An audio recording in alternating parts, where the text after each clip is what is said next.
मुलांच्या शिक्षणासाठी आयुष्यभराची कमाई छत्रपती मल्टीस्टेट बँकेत ठेवल्यानंतरही पैसे वेळेवर मिळाले नाही, त्यामुळे तणावग्रस्त झालेल्या 46 वर्षीय सुरेश जाधव या शेतकऱ्याने गेवराई येथील छत्रपती मल्टीस्टेटच्या शाखेसमोर बुधवारी पहाटे गळफास घेऊन आत्महत्या केली. सुरेश जाधव राहणार गणेशनगर गेवराई यांनी 2 दिवसांपूर्वी पत्नी व मुलांसह बँकेत जाऊन विनंती केली होती, परंतु व्यवस्थापक ज्योती क्षीरसागर यांनी पैसे नाकारत अपमान केला. यामुळे निराश झालेल्या जाधव यांनी माझ्या मुलांच्या शिक्षणाचे वाटोळे केले, धन्यवाद असा शेवटचा संदेश पाठवून आत्महत्येचा मार्ग निवडला. या प्रकरणानंतर बँकेचे चेअरमन संतोष उर्फ नाना भंडारी फरार झाले असून मागील 6 महिन्यांपासून पैसे मिळत नसल्याने सुरेश यांनी याआधीही आत्महत्येचा प्रयत्न केला होता. ही घटना आता संपूर्ण बीड जिल्ह्यासाठी खळबळ उडवणारी ठरली आहे.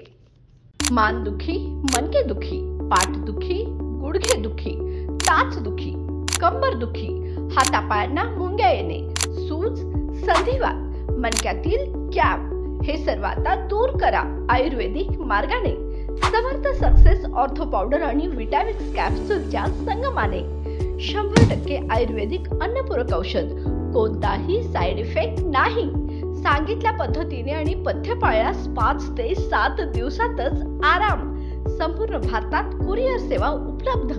तर मग आज संपर्क करा 9168507286 वर. कोल्हापूर आणि आसपासच्या भागासाठी डिस्ट्रीब्युटर नेमणे.